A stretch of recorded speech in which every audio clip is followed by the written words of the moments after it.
वंदन मास्टर्स। आप सभी को अहम ब्रह्मास्मि ध्यान के आज के सत्र में स्वागत है। आज हमारे साथ जुड़ी है नीतिशा माधव, जो हमारी इन हाउस स्वाध्याय स्पेशलिस्ट है।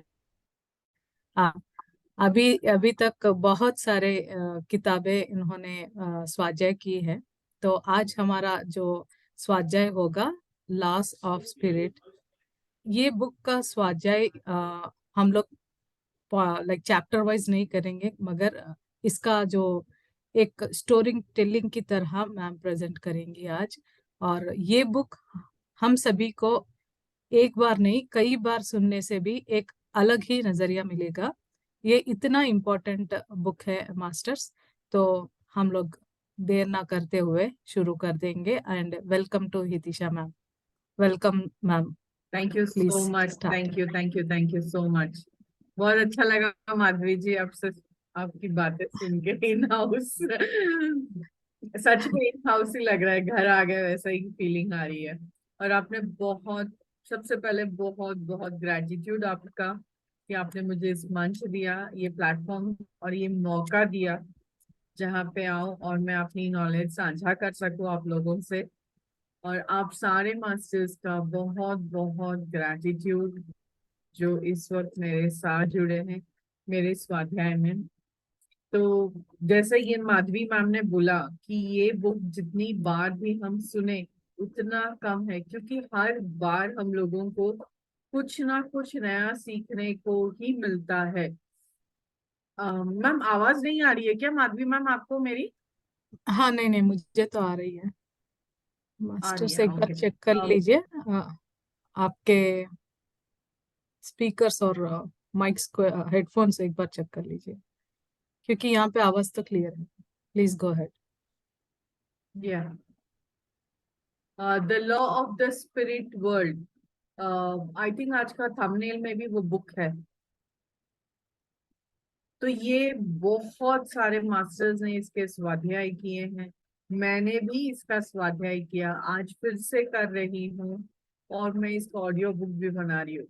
क्यों इतना? क्योंकि ये हमारा, जैसे बोलते हैं ना, भगवत गीता हम लोगों का ग्रंथ है, बाइबल है, कुरान है, जो हर एक रिलीजन, तो ये उससे भी ऊपर है। भगवान का लॉ वो क्या है, बहुत खूबसूरती से ये किताब को हमारे सामने समक्ष लेके आई हैं रूमी और खुर्शीद बावनगिरी। ये दो जन ऑटो राइटिंग के थ्रू ये बुक आई है हमारे साथ। हमारी ऑटो राइटिंग स्पेशलिस्ट वृंदा मैम बहुत अच्छे से इसके बारे में आपको बता सकेंगी और डिटेल्स जब वो आएंगे तब। तो यहाँ पे वो हमें इस किताब के थ्रू उनके दो आगे बढ़ते हैं। जैसे खुर्शीद और बावनगिरी, उन दोनों के बच्चे थे विस्पी और रातो। वो लोग बॉम्बे में रहते थे और क्रिस्पी और रातो को बहुत शौक था गाड़ियों का। धीरे धीरे उन्हें एक गैराज बनाया और काफी सारी रेस लेस पे वो लोग पार्टिसिपेट करते थे। और ऐसे ऐसे वो करते थे वहां पे उन लोगों का। 1980 में एक रैली रेस होने वाला था, इंटर कंट्री रैली रेस। 23 फरवरी स्पेसिफिकली यहाँ पे उसका मेंशन किया है। तो उन लोगों ने, विस्पी और रातों ने डिसाइड किया कि चलो हम लोग भी रैली में पार्टिसिपेट करते हैं। बट पार्टिसिपेट यानी पार्टिसिपेट करेंगे, और जाने से पहले उन लोगों ने देखा कि चलो एक बार अपनी गाड़ी का देख लेते हैं कि वो सही है कि नहीं। तो वो जा रहे थे, तो जाने से पहले विस्पी, जो बहुत ही चुलबुला काइंड का था, वो आता है। रातो भी आता है, रातो अपनी मम्मी को हक करता है और बोलता है मम्मा अपना ख्याल रखना। नीचे जाता है, बहुत देर तक नीचे भी नहीं गया, फिर वापस भाग के आ रहा है। यानी हमें यूनिवर्स हर छोटे छोटे मोड़ पे संकेत देता है। ये इतना डिटेल में छोटी छोटी बातें इसलिए आपके साथ साझा कर रही हूँ कि हमें कितना अवेयरनेस में रहना चाहिए। वो गया, वो वापस ऊपर आया, फिर से अपनी मम्मा को बहुत टाइट हग किया और किस किया, बोला प्लीज अपना ख्याल रखना। फिर से नीचे गया, थर्ड टाइम वापस आया। इनफैक्ट उसकी मम्मा को भी नहीं समझ में आया कि ये ऐसा क्यों कर रहा है। और वो आया, एक लास्ट टाइम हक किया और बोला अपना ख्याल रखना, और वो चला गया। विस्पी भी ऐसा ही किया, अपनी मम्मी को बहुत टाइट से एक हक दिया और उसने बोला अपना ख्याल रखना, और वहां से चले गए। और उसकी मम्मी ने बोला कि दस संभाल के जाना। तो उन्होंने बोला क्योंकि ये बहुत लेट जा रहे हैं, वहीं पे रुक जाएंगे। कोमपल्ली तक जा रहे हैं, वो मुंबई से आउटस्कर्ट्स में है, जहां तक वो लोग अपनी गाड़ी को टेस्ट करने लेके जा रहे थे। तो तुम हमारा राह मत देखना और सो जाना, ऐसे बोलते। और फिर हम सुबह मिलेंगे, अपना ख्याल रखना। दोनों बच्चे बार बार यही बोलते गए, अपना ख्याल रखना।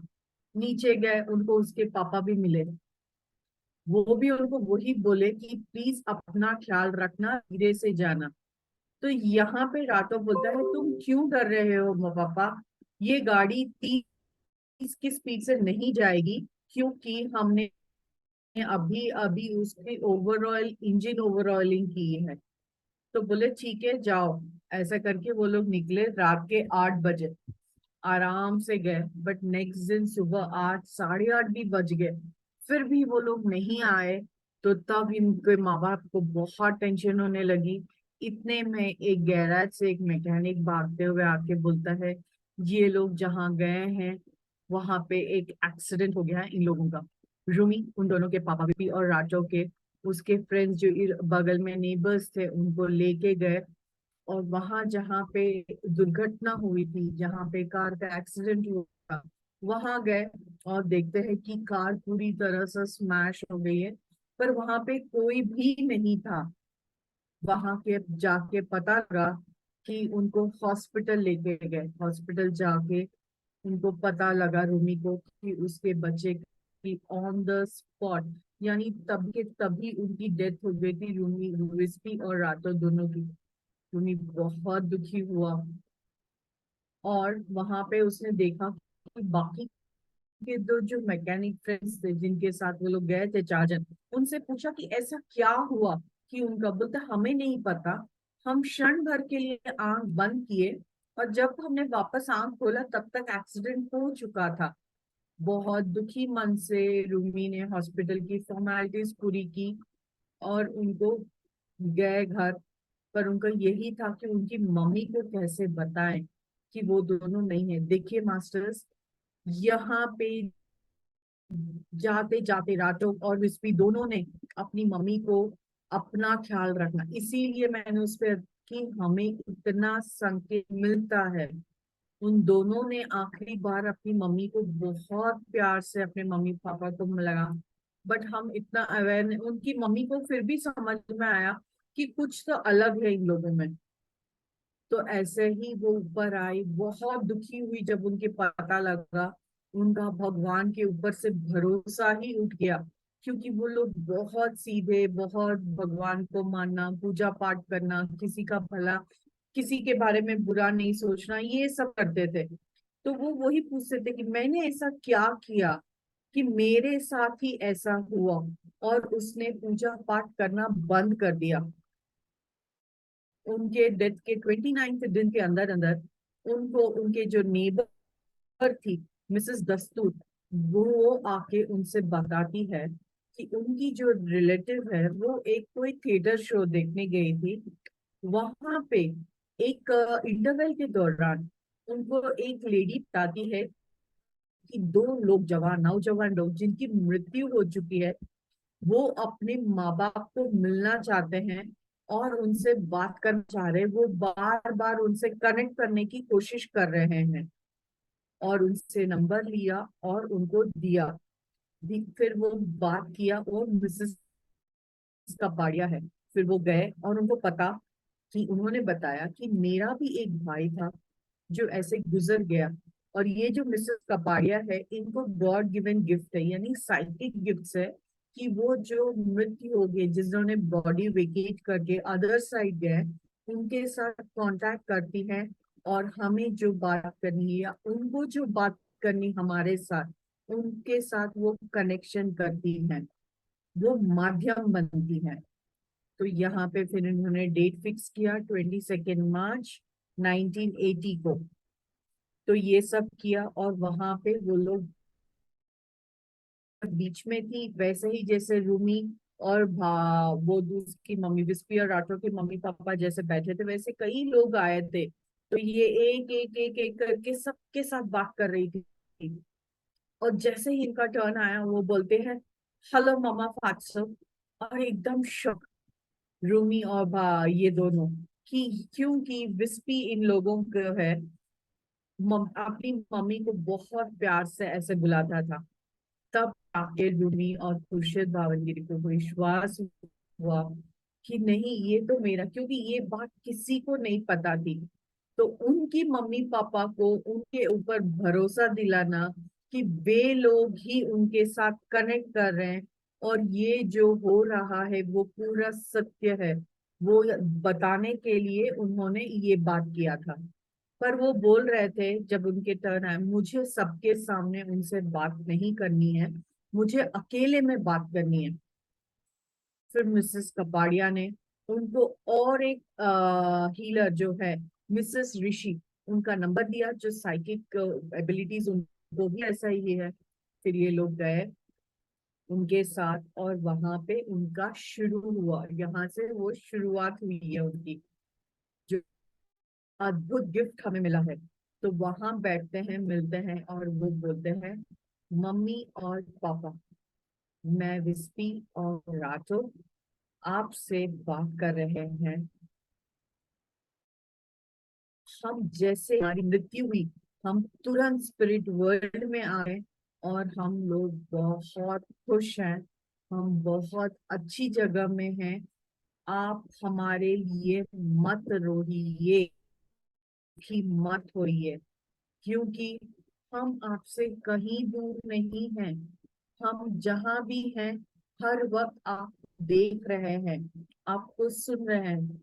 जब हम आपको रोते हुए देखते हैं तो हमें बहुत तकलीफ होती है। फिर और उनको हिम्मत दी, और उनको इस दुख से बाहर आने के लिए प्रोत्साहन कर रहे थे और तैयार कर रहे थे। उन्होंने उनको बताया कि हमें किसी माध्यम की जरूरत नहीं है, आप में वो क्षमता है कि आप हमारे साथ डायरेक्टली कनेक्ट कर पाते हो। फिर उन्होंने उनको धीरे धीरे, कुछ महीने लग गए उनको, कि उन्होंने बताया, पहले तो आप शांत होइए, सोइए, आप आराम से बैठिए, तब जाके आप हमारी सुन पाएंगे। तो उनको धीरे धीरे उनको कंसंट्रेट करना, रिलैक्स करना, मेडिटेट करना, वो धीरे धीरे धीरे उनके मम्मी पापा ने सीखा। और धीरे धीरे आगे जाके उनकी ऑटो राइटिंग के थ्रू पूरी किताब हमें लिखी गई है। तो पहले तो उनको बहुत दिक्कत होती थी, तो धीरे धीरे प्रैक्टिस करते करते करते करते उनकी आदत बन गई। और वो जो पूछते थे उसके पापा मम्मी, तो बिस्पी रातों को भी जो भी बोलना था, वो सब इस माध्यम ऑटो राइटिंग के माध्यम से उनको अच्छे अच्छे चीजें बताते थे, और उनको सब बताते थे। तो ऐसे ही यहाँ पे था कि जैसे जैसे लोगों को पता लगने लगा, लोग आते गए उनके मम्मी पापा के पास, और अपना दुख लेके आते गए। इनके अपना दुख भूल के उनके दुख में उनकी मदद करने में, जो निस्वार्थ भाव से रूमी और भावनगिरी जो थे, वो लोग कर रहे थे, उसकी मम्मी खुर्शीद भावनगिरी दूसरों की मदद, उस सेल्फलेस एक्ट से उनका दुख काम हो गया। तो यहाँ पे वो बोलते हैं कि मम्मी पापा, आप लोगों को बहुत बड़ा काम करना है। आपको यहाँ पे जो लॉ है, जो नियम है, कुदरती नियम है, या भगवान के जो नियम है, वो आपको लोगों तक पहुंचाना है। इसके लिए आपको अपना दुख भूल के, ये है आपका पर्पस।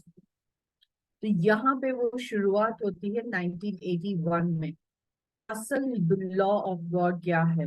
तो यहाँ के एक बोलते हैं कि हमें तो पता भी नहीं होता, क्योंकि जब तक हम यहाँ पे भौतिक शरीर हैं, हमें नहीं पता कि एक्चुअली क्या हो रहा है वहां पे, है ना।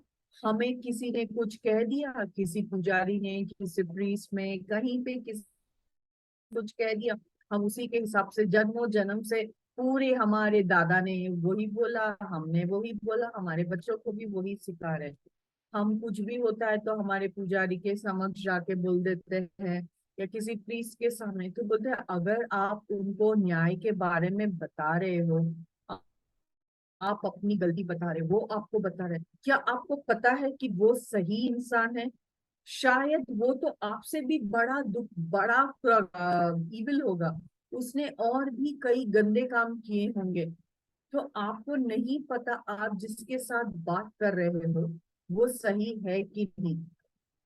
आप में से किसी को भी नहीं पता कि असल दुनिया, भगवान का न्याय क्या है, देवलोक का न्याय क्या है। जब तक हर एक मनुष्य अपना शरीर, भौतिक शरीर को त्याग के ऊपर नहीं जाता, उसको सही गलत की पहचान नहीं है। तो इसीलिए आप जो है किसी की बातों के ऊपर मत सोचिए। अभी धरती पे इतना ज्यादा अन्याय हो गया है कि हम जो अच्छे लोग होते हैं वो हमेशा भगवान से यही पूछते, क्या तुम्हारा न्याय यही है? मैंने तो किसी का कुछ बुरा नहीं किया, फिर भी मेरे साथ ऐसा क्यों हो रहा है? बट ऐसे करते यहाँ पे मैं आप लोगों को इसी सवालों का जवाब देने आया हूँ कि आप लोग भगवान के जस्टिस पे क्वेश्चन मत कीजिए। वो जो करता है वो सही करता है। बोलता है सेल्फ एनालिसिस, यानी इसका मतलब क्या है? आप जो सही हो या गलत हो वो आपको पता है। भले जगत में जो हम हैं वो किसी को पता हो ना हो, बट आपको जरूर पता है कि आप क्या कर रहे हो। आप अगर किसी से कोई मीठी बात कर रहे हो, किसी को कुछ खाना भी दिया हमने, तो हम किस नियत से दे रहे हैं वो सिर्फ और सिर्फ हमें पता होता है। हम बहुत प्यार से अच्छे से भले दे और मन में हमारी नियत अच्छी ना हो, वो भले ही भौतिक जगत में लोगों को ना समझ में आए, बट ऊपर में सब कुछ दिखता है। आप जो कर रहे हो, हम जा रहे हैं, हम रोज मंदिर जाते हैं, हम चैरिटी करते हैं, हम पूजा पाठ करते हैं, हम लोगों की मदद करते हैं, और हम ये सोचते हैं कि ऐसा करने से हमें सीधे स्वर्ग के द्वार खुल जाएंगे। तो हम बहुत बड़ी गलती कर रहे हैं, क्योंकि ऐसे हमें कुछ भी नहीं मिलने वाला है। जब तक आप कोई भी काम निस्वार्थ भाव से नहीं करेंगे, आपकी हर एक सेवा विफल है। इससे अच्छा वो बोल रहे हैं कि आप कुछ करो ही मत। तो अगर आप ऐसे निस्वार्थ भाव से नहीं कर रहे तो उल्टा आप अपना बुरा कर रहे हो। तो यहाँ पे वो वही बोलते हैं, आपके भौतिक जगत में भले ही आपके आजू बाजू के लोग या किसी को भी आपकी अंदर में आपकी जो सोच या आप किस मंशा से कर रहे हो नहीं पता हो, आप उनको बेवकूफ बना सकते हो, बट ऊपर में हम लोगों को नहीं। आप एक बार सोचिए कि रोज सोचिए, अगर आप किसी का कुछ कर रहे हो तो आप क्या निस्वार्थ भाव से कर रहे हो, आप किस भाव से कर रहे हो। और हम बहुत ही ग्रेटफुल हैं, या हम बहुत ही खुशनसीब हैं कि भगवान का जो न्याय होता है वो सबके लिए एकदम सही होता। भौतिक जगत में भले ही हमारे न्यायाधीश को किसी की प्रूफ की या किसी की जरूरत होती है, बट जस्ट भगवान के न्यायालय में प्रूफ या किसी भी चीज की जरूरत नहीं होती है। वो कभी गलत नहीं हो सकता है, क्योंकि उसको आपके हर एक सोच, आपके हर एक चीज के बारे में पता होता है। आप एक बात याद रख, आपने जो बोया है वो आप तक मिल के रहेगा। आप भले ही यहाँ पे भौतिक जगत में वो गलत काम करके आपके भौतिक जगत के न्यायालय में आपको छुटकारा मिल गया, पर जब आप ऊपर आओगे आपको उसको पे करना ही पड़ेगा। तो यहाँ पे वो बोलते हैं स्पिरिट कम्युनिकेशन, यानी मतलब क्या है? हम जो भौतिक जगत में आप लोग हो, आप लोगों को हम लोग यहाँ से कनेक्ट कर रहे हैं, आपको गाइडेंस देने की कोशिश कर रहे हैं, आपको ये बताने की कोशिश कर रहे हैं कि क्या सही है क्या गलत है। आप हम कई लोग बोलते हैं कि ऐसे मत बात करना चाहिए, जो जिसकी मृत्यु हो गई है उससे कनेक्ट नहीं करना चाहिए, ये बुरी होती है। आपको ये सब कुछ मत सोचने, आप ये मत सोचिए कि हम एक कोई बैड है या मर गया तो वो आत्मा बन जाती है, ऐसा कुछ भी नहीं है। आप हमें सुन सकते हो, हर एक कोई नहीं सुन सकता ना देख सकता है। अगर आप सच्चे हो, अगर आप साफ हो, अगर आप अच्छे सोल हो, तो आप में अगर थोड़ा सा भी स्पिरिचुअल अवेयरनेस है, तो आप हम लोगों को जरूर जरूर देख पाओगे। तो यहाँ पे बोलते हैं ना कि हम लोग जो हैं आपकी मदद करने आए हैं। जो हमारे यहाँ पे है, जो गुड सोल्स जो धरती पे कई हैं जिनको अभी आजकल बहुत तकलीफ में है, और जो बुरे लोग हैं आजकल वो बहुत अच्छी तरह से रह रहे हैं।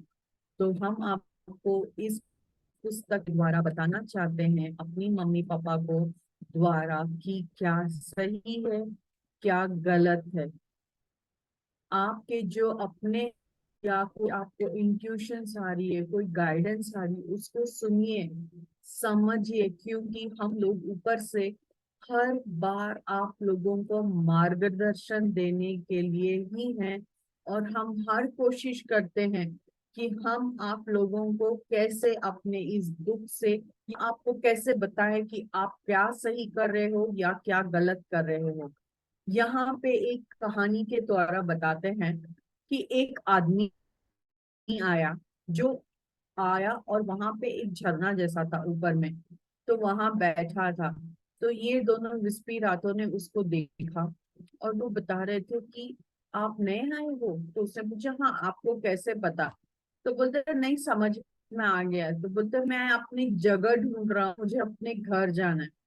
तो विस्पी राठौर ने बोला आप अपने ही घर आए हैं। बोलते नहीं मैं, तो बोलते आपका घर कहाँ है। यानी वो अपनी जो भौतिक घर का एड्रेस था वो बता रहा था। तो उसने यहाँ पे बोला सर आपकी डेथ हो गई है, आप यहाँ पे आए हो वो आपका घर है, आप जो नीचे थे वो आपका घर नहीं है। उसको लगा ये तो कोई पागल इंसान है करके, बूढ़ा सा दिख रहा था ये आदमी। तो वो बोलते हैं नहीं आज, पर वो समझ ही नहीं पा रहा था, वो इन लोगों को पागल समझ रहा था ये वो। तो ये दोनों गए और उनसे भी एक सीनियर हायर सोल को लेके आए। तो उन तीनों ने मिलके उनको समझाने की फिर से कोशिश की, और वो जोर जोर से किसी का नाम बुला रहा था। फिर पता चला कि वो भौतिक जगत में उसका जो बेटा है उसको बुला रहा था। फिर वो लोग गए और वो जो रिलिम थे उस रिलिम के हायर सोल को लेके आए, और उसने धीरे धीरे उनको समझाया कि उनकी मृत्यु हो चुकी है और वो यहाँ है। तो बोलते मुझे नहीं पता था कि स्वर्ग इतना खूबसूरत है, मैं तो फाल में डर रहा था। यानी इसका, और वो जब आया था तो उसमें अज्ञानता थी, तो वो बहुत बूढ़ा लग रहा था। जैसे जैसे उसमें ज्ञान आता गया, वो उसमें जीव आती गई, वो वैसे वैसे जवान होता गया। यानी अज्ञानता की परत हटती गई और ज्ञान की रोशनी में वो बहुत यंग होता गया। तो हम लोगों को यहाँ पे नहीं पता कि मौत के बाद क्या होने वाला है। आधे से ज्यादा लोग मौत से इतना घबरा जाते हैं, डर जाते हैं, क्योंकि हमें नहीं पता उसके बाद क्या है। तो वही डर को जो निकालना है, वही है इस किताब का मकसद। वही है जो विट्सपी और राठौर ने हम लोगों को बताने की कोशिश की, ये छोटे से कहानी के दौरान। कि जब वो आदमी आया, उसने देखा कि ये इतना खूबसूरत है। तो सोचो वो तो रिलिम के अंदर भी नहीं गया, बाहर से उसको इतनी खूबसूरती लगी, और उसको पता लगा कि मैं क्यों इतना डर रहा था। धीरे धीरे उसका डर निकला, और वो भी वहां पे अच्छा लगने लगा। तो यहाँ पे वो बोलते हैं अंडरस्टैंडिंग ऑफ गॉड्स लॉ। यानी वो क्या है, सबसे पहले तो वो बोलते हैं कि आप लोगों ने हम लोगों की भगवान की जो लॉ है, जस्टिस है, उसको पूरा ही पूरा गलत मतलब से निकाल लिया। पहले हम लोग बच्चे थे तो एक खेल नहीं खेलते थे कि हम ग्रुप में बैठते थे और किसी के कान में कुछ बोला और वो एंड तक वापस आपके आपके चाइनीज विस्पर बोलते हैं। तो जब तक वो आपके पास आता है वो पूरा उसका शब्द मतलब सब कुछ भाव वाव पूरा बदल गया होता है। तो यहाँ पे भी वही हो रहा है कि सारे शब्द सारे भाव बहुत हद तक बदल चुके हैं। इसीलिए यहाँ पे वो आपको ये बताना चाहते हैं कि आपके जो अपने हैं वो अगर आपके गुजर गए हैं तो आप मत डरना, मत घबराना, क्योंकि आप वापस आओगे और आप उनके साथ मिलोगे। आप कभी किसी की मृत्यु होने के बाद ऐसा नहीं है कि आप नहीं मिलते।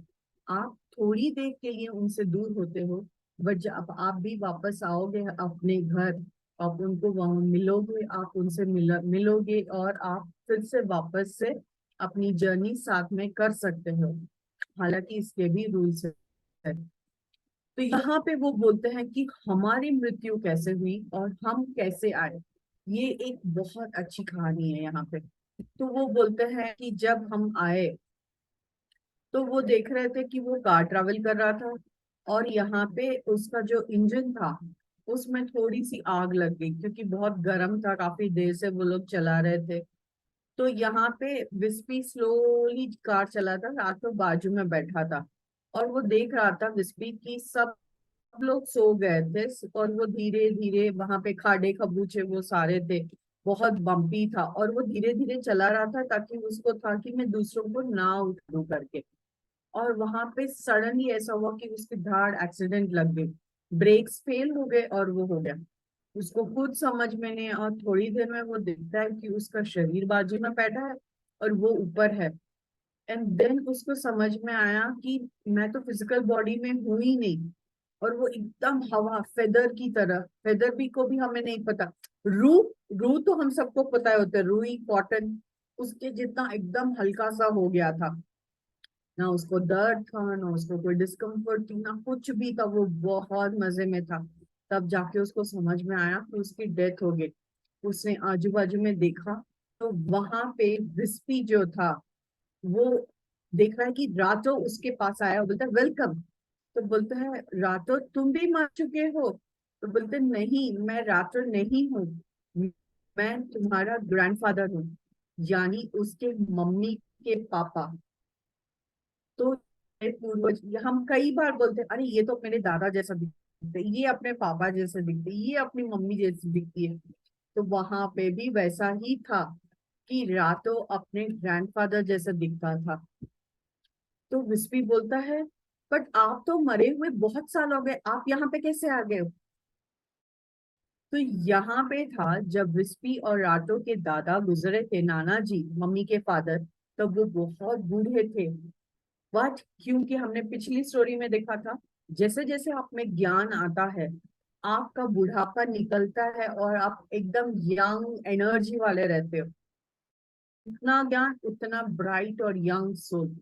तो इसके फादर भी रातों जैसे ही दिखते थे, इसीलिए वो बहुत यंग, जैसे अभी रात है वैसा दिख रहा था।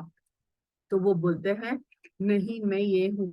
फिर वो बोलते हैं प्लीज कैसे भी करो और रातों को बचा लो, क्योंकि अगर उसकी भी डेथ हो गई तो मम्मी पापा कैसे रहेंगे। उसको विस्पी को बहुत डर लग रहा था कि उसकी माँ कैसे रहेगी।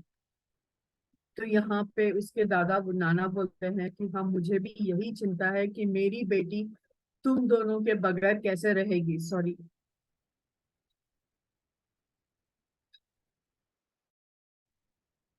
पर यहाँ पे वो बोलते हैं हमारे हाथ में कुछ नहीं है, ये नियम होता है। तो बोलते हैं कुछ तो करो, किसी को तो बुलाओ करके। नहीं कैसे भी रातों को बचाओ, रातों को बचाओ, विस्पी सारा सब कुछ जोर जोर से चिल्ला रहा था, सब कर रहा था। तो थोड़ी देर में देखते हैं कि रातों की भी डेथ हो गई। तो यहाँ पे वो बोलते हैं पर रातों ने तुरंत अपने ग्रैंडफादर को पहचान लिया। अरे पॉप्सी आप यहाँ, पापा। और पॉप्सी बुलाता था राठौर उसके दादू को, नानू को। तो यहाँ पे बोलते हैं हाँ हाँ मैं यहीं पे हूँ। फिर उसको समझ में आया अरे अभी हम हम दोनों की तो डेथ हो गई है, बट हमारे मम्मी पापा कैसे रहेंगे हमारे बगैर करके। तो वो लोग बहुत ही दुखी हो रहे थे। बोलते हैं हमारी जीना का क्या होगा, जीना है रिस्पी की 2.5 साल की बेटी, उन सबका कौन रखेगा करके। वो लोग ऐसे ही बहुत थे।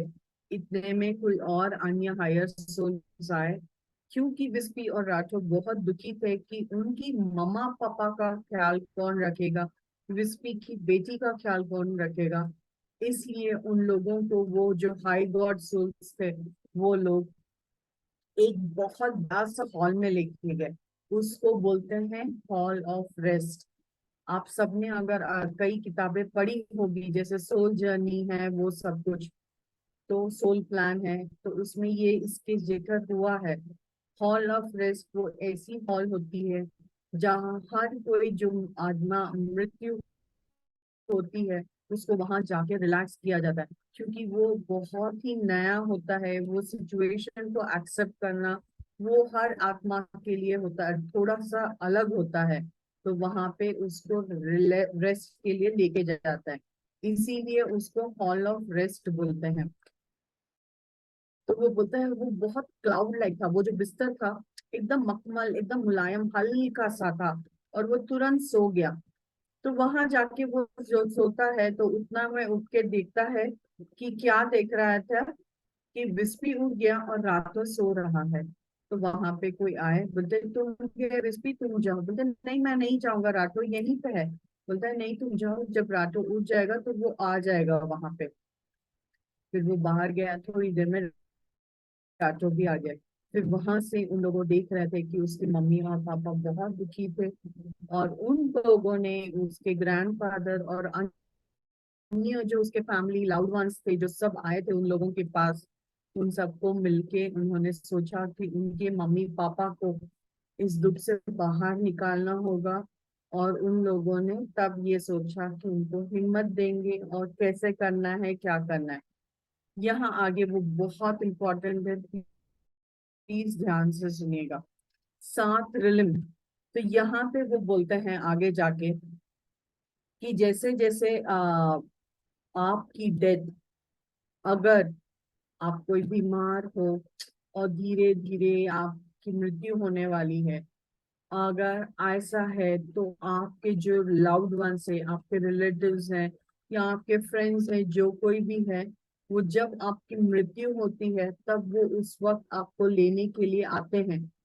बट अगर आपकी मृत्यु अचानक हो गई तो आएंगे, बट थोड़ा वक्त लगेगा उनको आने के लिए। और रही है कि आपका वेलकम करने के लिए कोई ना कोई आएगा जो आपको लेके जाएगा, अगर आप अच्छे हैं तो। अगर अगर नहीं, अगर आपकी बुरी सोल है तो शायद ही लोग ना आए। बट ये है कि बुरे आत्मा, लोअर रिलम्स के लोग आते हैं और वो आपको लेके जाएंगे करके।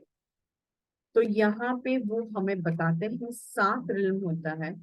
नंबर 1 जो सबसे नीचे का रिलम होता है, 7 और 7, 8, 9। 8 और 9 के बारे में उन्होंने नहीं दिया क्योंकि वो बहुत हाई है। तो अभी तक हमें इस बुक में सिर्फ और सिर्फ 7 रिलम्स के बारे में बताया गया। रिलम 1 क्या बोल सकते हैं हम उसको, एक एक फ्लोर बोल दीजिए आप, जो अपने भाषा में आप समझ सकते हो, जो आपके कन्वीनियंस में हो उस हिसाब से इसको समझिए। जो पहला रिलिम होता है वो एकदम अंधकार वाला होता है, वो धरती के एकदम नजदीक में होता है, बहुत ही गंदा डरावना होता है। वहां के लोग एकदम बोलते हैं ना, क्रॉल करते रहते हैं, पूरा उनका शरीर टूटा हुआ रहता है, पूरी अंधकार रहती है, इतनी गंदी फीलिंग्स रहती हैं। बहुत हैवी होते हैं वो लोग, उनके कपड़े भी फटे पूरे रहते हैं, बोलते हैं बहुत डरावना होता है। क्योंकि वहां पे एक क्षण की भी इतनी सी भी रोशनी नहीं रहती है, पूरा ठंडा और गंदा रहता है, वो बोलते हैं। रिलिम 2 वो भी इतना ही गंदा और डार्क रहता है, बट रिलिम 1 के कंपैरिजन में, यानी उनके उसके हिसाब से थोड़ा बेटर होता है। यहाँ के बॉडीज भी बहुत हैवी होती हैं, डिसफिगर्ड होती हैं, ये लोग भी रॉकी केव्स ऐसे में रहते हैं, फिल्थी रहते हैं, उनकी बात करना वो सब कुछ बहुत गंदा होता है। यहाँ पे भी लाइट नहीं होती है। रिलिम 3 ये थोड़ा सा बेहतर होता है 1 2 के। यहाँ पे भी लाइट नहीं होती, बट यहाँ के लोगों की जो शरीर की जो वेट होता है वो 1 और 2 के कंपैरिजन में थोड़ा हल्का होता है। इसका एटमॉस्फेयर भी बहुत फॉगी रहता है। बट ये लोग बहुत बूढ़े होते हैं, इम्परफेक्ट रहते हैं इनकी भी बॉडीज करके। इनके यहाँ बहुत बैड रहती हैं, ये एक दूसरे को ऊपर ब्लेम करते रहते हैं। और यहाँ पे वो जो नए नए सोल आते हैं रिलिम 3 में, उन लोगों को लेके उनको अपना बानस बनाते हैं। यानी क्या होता है, यानी अपने हिसाब से काम करने वाला स्लेव बनाते हैं करके, ताकि वो फोर्स करे कि वो और भी गंदा काम करे, उनके हिसाब से चले वो सब। तो ये हो गए 3 सबसे लोएस्ट रिलिम्स के। और रिलिम 4 जो होता है वो ना ऊपर ना नीचे, एकदम मध्य। यानी यहाँ की जो सिचुएशन होती है, यहाँ की जो सोच एटमॉस्फेयर होती है, वो हमारे अर्थ में अभी हम जो भौतिक जगत में रह रहे हैं ऑलमोस्ट वैसा ही रहता है, क्योंकि वहां पे भी दिन और रात होता है। यहाँ पे भी ह्यूमन फॉर्म में स्टोल स्टार्ट करता है अपनी जर्नी। और यहाँ पे आपको चांस मिलता है कि आप रिलिम फोर्स से आगे जा सके, और ये आपके हाथ में होता है। मोस्ट ऑफ द ह्यूमंस की जर्नीज जो है रिलिम फोर्स से ही होते हैं। अगर हमने बहुत गंदा काम किया तो हम रिलिम 4 से रिलिम नीचे तक भी जाते हैं। और रिलिम 5 जो होता है यहाँ से होता है स्वर्ग, जो हमारी एक जो भावना है, हमने जो एक विजुअलाइज करके रखा है कि स्वर्ग ऐसा होगा, तो वो जो हमारी सपनों का स्वर्ग है वो यहाँ से शुरू होता है। बहुत लाइट ब्राइटनेस रहती है, बहुत पीसफुल रहता है। यहाँ के सोल जो रिलिम में है वो सभी लोग एक दूसरे की मदद करते हैं, बहुत प्यार से रहते हैं। और यहाँ के लोग बहुत हल्के रहते हैं, उनमें कोई भी शारीरिक कोई भी डिफॉर्मेलिटीज नहीं रहते, वो पूरे के पूरे रहते हैं और अच्छे ब्राइट रहते हैं बहुत। रिलिम 6 ये रिलिम 5 से भी बहुत ज्यादा खूबसूरत होता है, उससे भी ब्राइट रहता है। ग्रीन ग्रास, बहुत अलग अलग पेड़ पौधे फूल, बोलते हैं ऐसी चीज तुमने सोची भी नहीं होगी धरती पे। यहाँ के लोग और भी लाइट होते हैं, और भी परफेक्ट बॉडीज होती हैं, बहुत प्यार से रहते हैं, एक दूसरे की हेल्प करते हैं। और जो उनका सबकॉन्शियस माइंड है उसके हिसाब से वो लोग एक दूसरे के साथ बात करते हैं, और वो लोग पूरे बहुत प्यार से रहते हैं। रिलिम 7 जो है वो हाईएस्ट होता है, यानी उससे आगे के बारे में हमें नहीं दिया गया है। बोलते हैं हम इमेजिन भी नहीं कर कैसा होता है, इसका डिस्क्रिप्शन देना। यहाँ के सोल्स जो होते हैं बहुत ब्राइट, बहुत ब्यूटीफुल, बहुत ज्यादा यंग होते हैं यहाँ के स्पिरिट बॉडीज, और वो एकदम क्लाउड जैसे रहते हैं। बहुत ज्यादा प्यार, बोलते हैं अनकंडीशनल लव, उस हिसाब से रहते हैं। और यहाँ बोलते हैं रिलिम 7 के ज्यादा उसके बारे में वो हमें नहीं बताते कि 8 और 9 के जो होते हैं वो लोग बहुत कम इनकारनेट करते हैं, वो लोग प्यूरिफाइड सोल्स होते हैं। बोलते हैं ये लोग जो होते हैं 7 8 9 वाले, वो लोग नीचे के रिलिम्स में जाके उन लोगों की मदद करते हैं, ताकि वो अपनी जर्नी में अपनी लर्निंग्स करके ऊपर के रिलिम्स में आ सके। आवर रियल होम, यहाँ पे वो बताते हैं एक्चुअली हमारा घर ऊपर है, ये तो हमारा स्कूल है जहाँ पे हमें आए हैं। जब हमारा जन्म होता है तो ये जो घर की याददाश्त जो होती है उसको मिटा दिया जाता है, क्योंकि अगर हमें हमारा असली घर के बारे में पता लग जाए तो हम कभी भी धरती पे नहीं रहेंगे।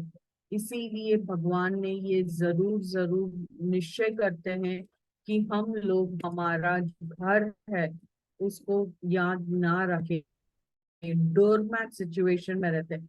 और वो हम पे होता है कि हम कैसे हमारी सबकॉन्शियस माइंड यानी आपकी पूर्ण आत्मा से मिलना, अपने घर पे जाना, वो जो आपका सबकॉन्शियस माइंड है, अवचेतन मन, उसको हम कैसे विकसित करें और कैसे हमारे घर पे वापस आए, वो जो हमारी लर्निंग की जर्नी है, वो हम यहाँ से आगे निकलते हैं। यहाँ पे बोलता है ना, हर एक सोल की ट्रेनिंग होती है। तो उसमें से जो बुरा अच्छा सोल होता है, हम देखते हैं ना, हम इतने अच्छे हैं फिर भी हमारे साथ ही क्यों। जो बहुत अच्छा होता है ना, उसके साथ बहुत कठिनाइयां होती हैं अर्थ में। तो यहाँ पे हमें बहुत अच्छे से बताते हैं कि जो अच्छी आत्मा होती हैं, उनको हर टाइप की ट्रेनिंग मिलनी चाहिए। तभी जाके उसको हर एक सिचुएशन में, बोलते हैं ना, तुम्हें क्या पता मेरे साथ क्या हो रहा है, तुम्हें थोड़ी ना अनुभव किया है, जो जिस पे बीतती है उसी को पता लगता है, अनुभव होता है। तो यहाँ पे उसी का मतलब है कि आपको हर एक सिचुएशन, हर एक चीज की ट्रेनिंग मिलती है, ताकि आपकी एक्सपीरियंस हो। इसीलिए आपको सफर होना पड़ता है। जितना ऊपर जाने के लिए हमें हर एक चीज का ज्ञान होना चाहिए। ज्ञान कैसे होता है? जब तक आप अनुभव नहीं करते हो। हमारे भौतिक जगत में भले ही जो बहुत बुरी आत्मा है, वो बहुत खुशी से नेम फेम सबसे रहता हो, बट आप जब ऊपर आते हो तो आपको अपना भुगतना ही पड़ता है। आपको अपने रिलिम के हिसाब से, आपके अपने कर्मों के हिसाब से रिलिम में जाने की अनुमति मिलती है। बोलते हैं क्या, या आपको सबकी मदद करनी चाहिए। बहुत अच्छा से लिखा है यहाँ पे। तो हमें सबकी मदद करनी चाहिए, बट सबकी नहीं। हमें मदद करनी चाहिए, बट सबकी मदद नहीं करनी चाहिए। क्योंकि हमें वो ज्ञान नहीं है कि जो हमें किसी की जो मदद कर रहे हैं, क्या हम सही इंसान की मदद कर रहे हैं।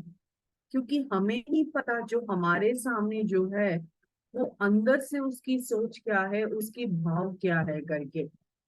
अगर हमने किसी बुरे इंसान, बुरे आत्मा जो है उसकी मदद की, उसको एंकरेज किया, तो हम भी बुरे बन रहे हैं।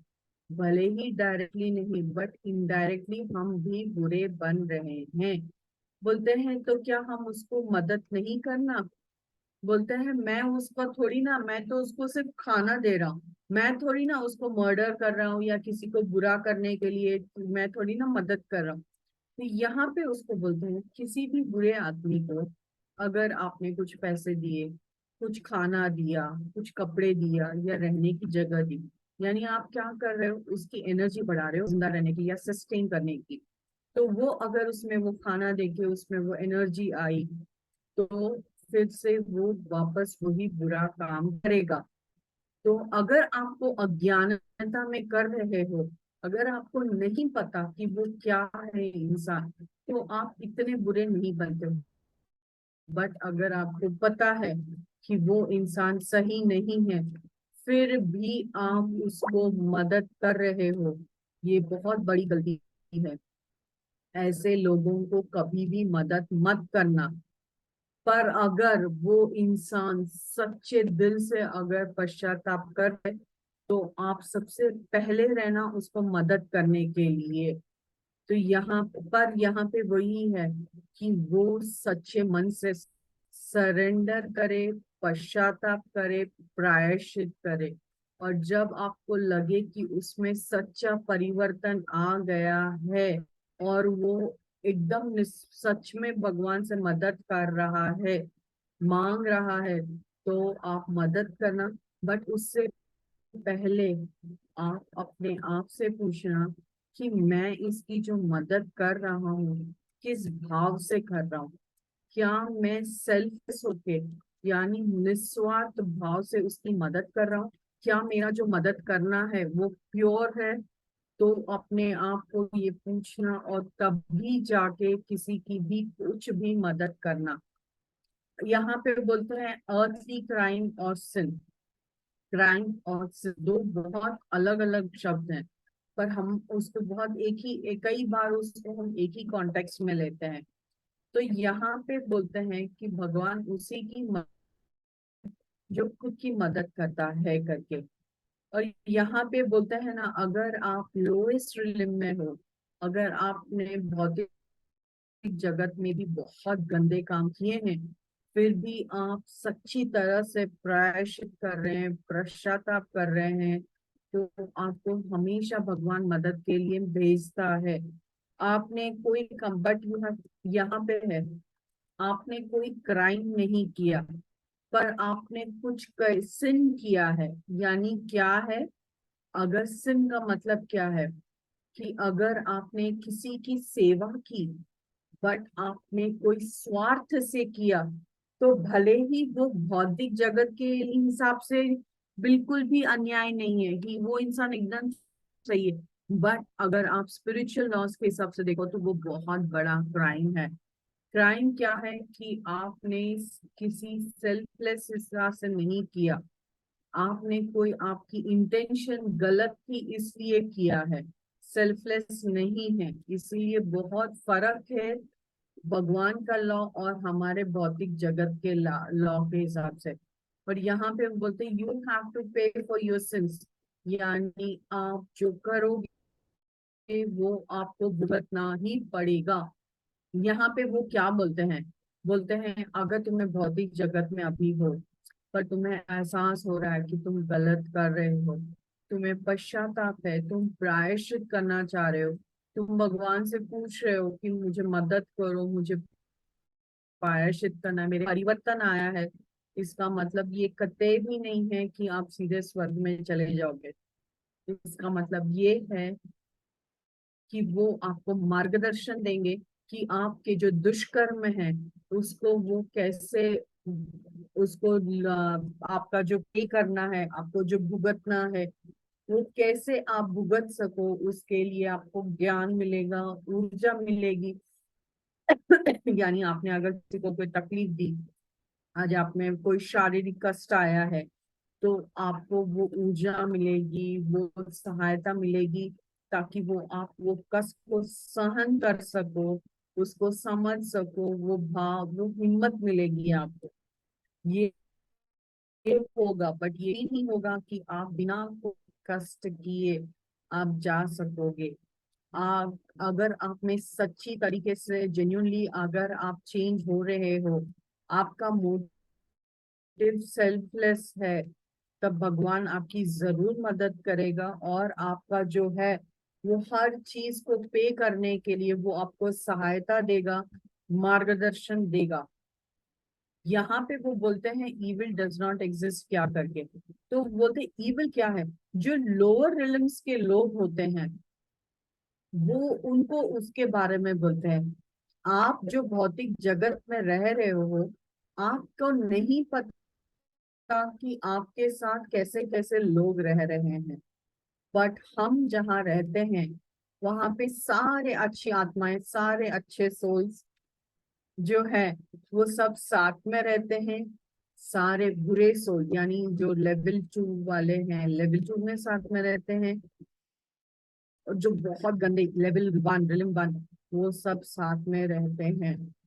तो यहाँ पे वही बोलता है, आपके स्पिरिट वर्ल्ड के एग्जैक्टली नीचे, यानी अर्थ के एग्जैक्टली नजदीक में रहता है कौन, तो वो है रिलिम 1 के लोग।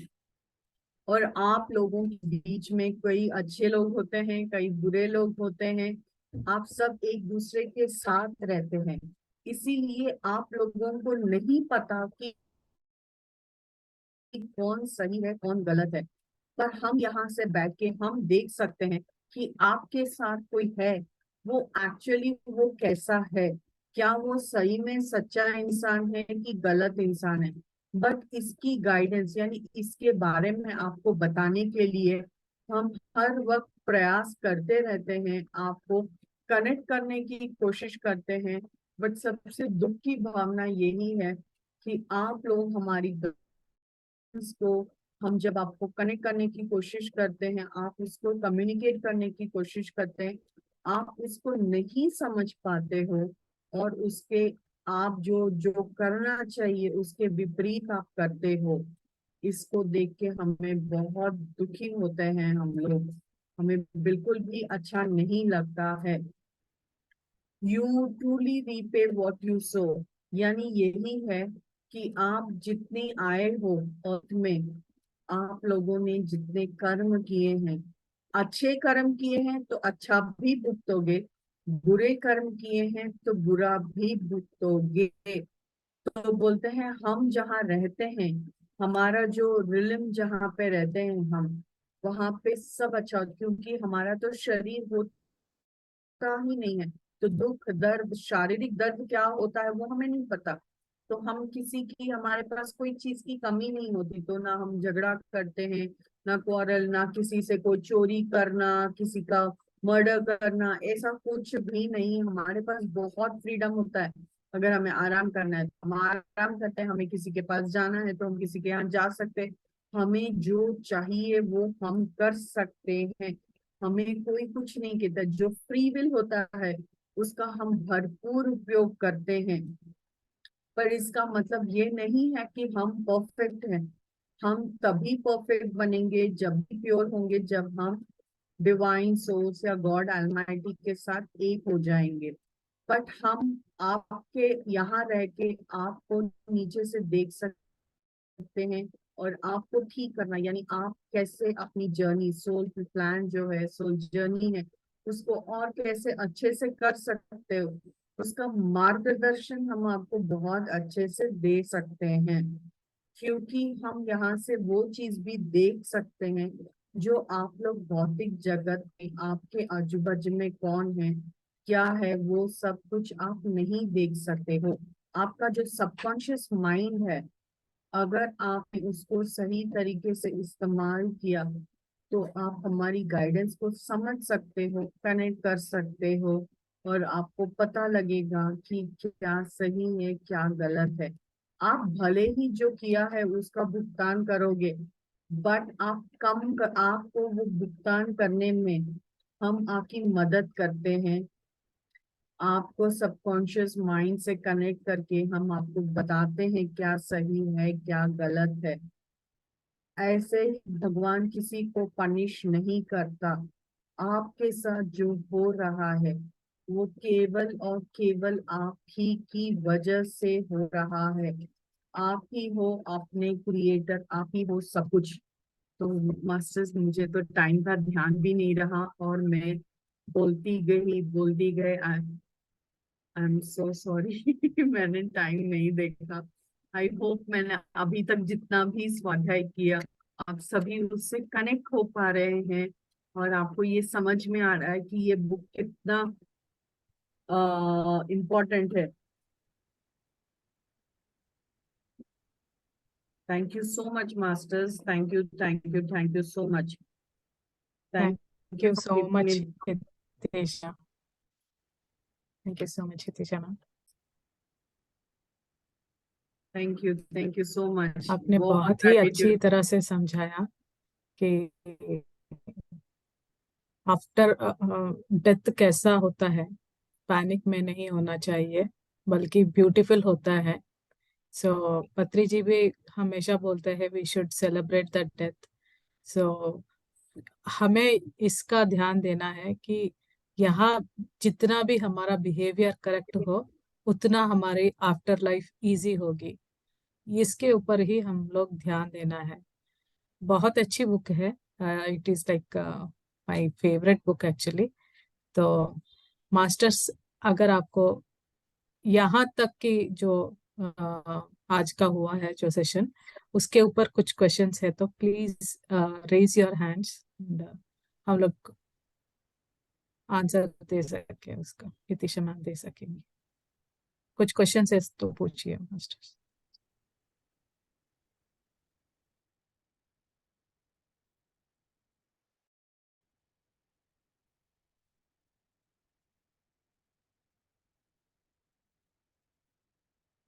अगर नहीं है तो हम लोग मेडिटेशन में बैठ सकते हैं। जी, ओके देन वेल हम लोग मेडिटेशन में जाएंगे। I'll play the music, Hitisha can guide. Tension.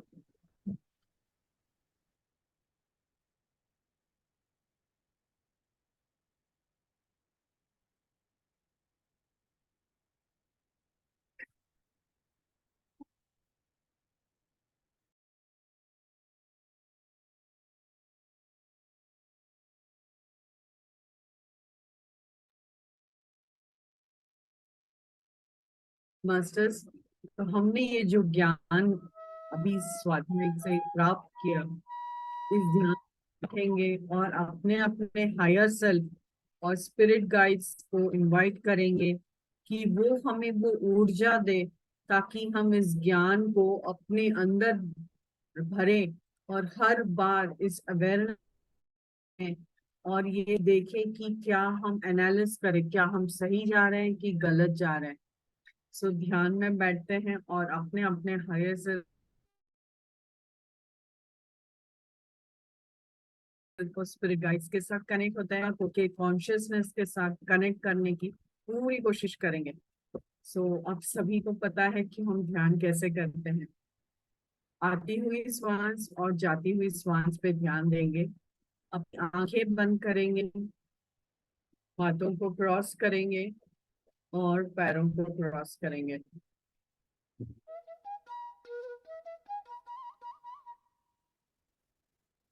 बहुत ही I invite my higher self to be there with me in this meditation.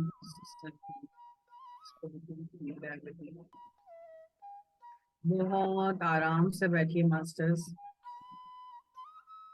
अपनी प्राकृतिक निर्मल श्वास से, आती हुई श्वास और जाती हुई श्वास।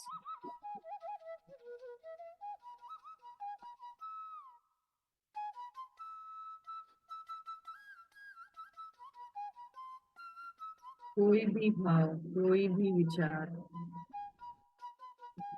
आने दीजिए उसको, बस देखिए और मुस्कुराते हुए छोड़ दीजिए उसको, वो अपने आप चले जाएगा। वापस से अपना ध्यान अपनी कोमल निर्मल प्राकृतिक श्वास के ऊपर।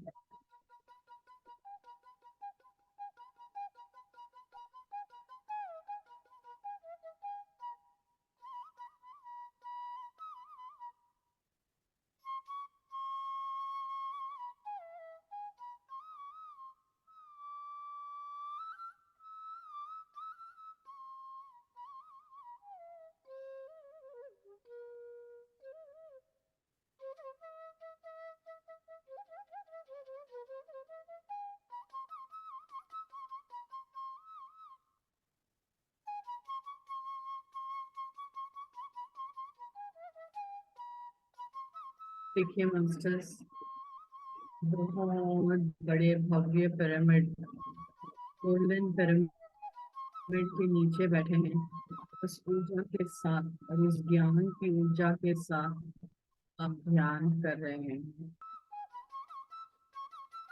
इस सहस्त्रार से वो ज्ञान और वो स्वर्णीय पिरामिड की ऊर्जा आपके शरीर के कण कण में बह रही है। भर गया आपका शरीर इस ऊर्जा और इस ज्ञान से। देखिए आपका शरीर कण कण में जा रहा है।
अभी के 10 मिनट में मास्टर जारी है।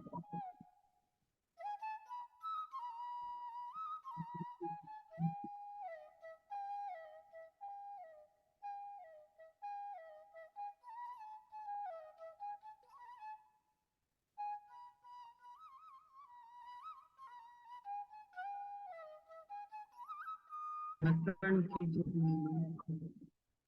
इस उर्दू में हमें feelings को समर्थन करती है, सेवा के लिए समर्थन करती है।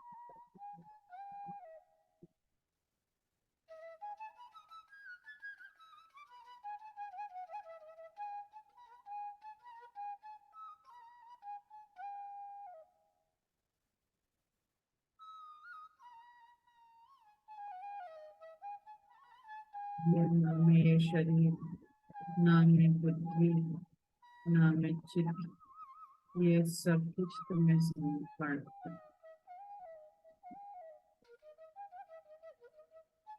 ये तेरा है, ये तुझको अर्पण।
मास्टर्स, धरती माँ को कोटि कोटि नमन, धरती माता को कोटि कोटि नमन, पंच तत्वों को पंच भूतों को कोटि कोटि नमन, हर एक ऋतु को नमन, हर एक पेड़ पौधे वृक्ष पशु पक्षी कीड़े मकोड़ों सबको नमन नमन नमन, बहुत आभार। हर एक खनिज पदार्थ को नमन, हर एक पिरामिड की ऊर्जा को नमन, हर एक क्रिस्टल की ऊर्जा को नमन,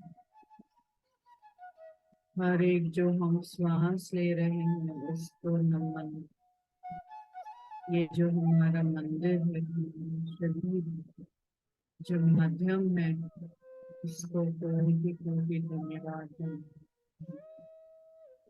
हर एक सीख जो हम सीख रहे हैं उसको धन्यवाद। इस ध्यान से जो ऊर्जा आ रही है उसको बहुत बहुत धन्यवाद धन्यवाद धन्यवाद। हर उस आत्मा हर उस चीज का धन्यवाद जो अभी तक की हमारी जर्नी में हमारा साथ दे रही है, जिनको हम देख पा रहे हैं और जिनको हम नहीं भी देख पा रहे हैं, उन सभी को बहुत बहुत धन्यवाद धन्यवाद। हमारे माता पिता पर धन्यवाद, हमारे परिवार का धन्यवाद, हमारे हर उस गुरु को धन्यवाद, हर उस इंसान का धन्यवाद।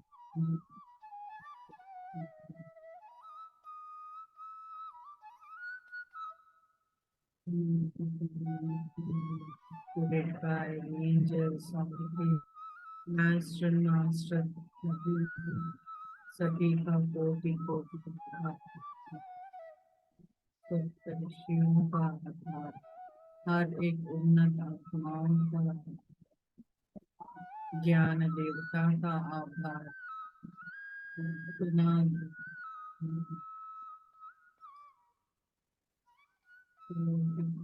धन्यवाद। Thank you so much. कोई जल्दी नहीं है। जब भी अपने आप का धन्यवाद कि आपने बदलना है, प्रायश्चित आया, सोच आए, परिवर्तन आए, इसलिए अपने आप का बहुत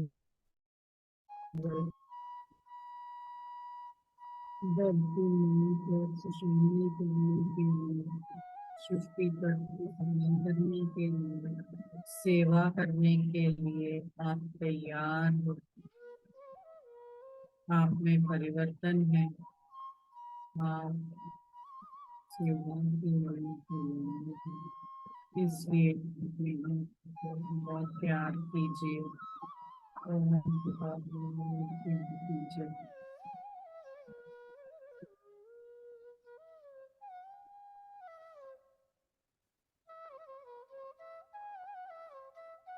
जब भी तैयार हो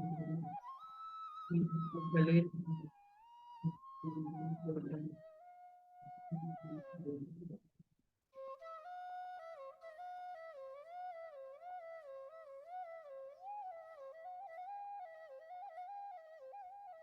शरीर में आइए मास्टर्स, हाथ पैरों की उंगलियों को महसूस कीजिए,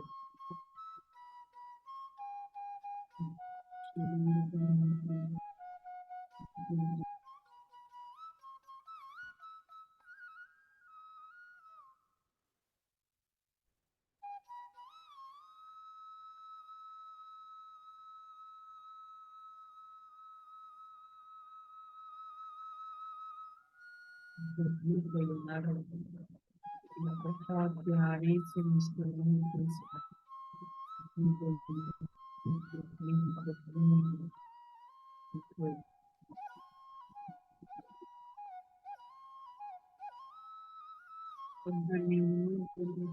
तो इस ज्ञान के लिए, इस ऊर्जा के लिए, ये हाथों की ऊर्जा को अपने पूरे शरीर में फैलाएंगे। जहाँ जहाँ आपको दर्द है, वहाँ वहाँ इस ऊर्जा को जाने दीजिए।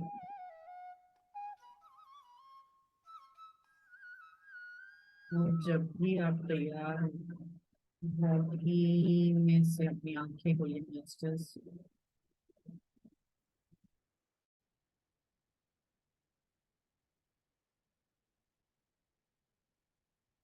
Thank you so much. पानी है तो पानी पी सकते हैं masters. Thank you so much Nitisha ma'am.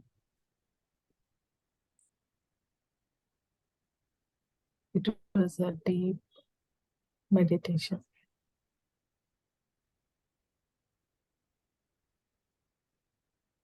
Thank you friends, ma'am. जो भी मेडिटेशन में कंटिन्यू कर सकते हैं। एंड जो बाहर आए हैं उन सभी को धन्यवाद जुड़ने के लिए। Thank you so much Hitisha ma'am for the swadhyay and ध्यान।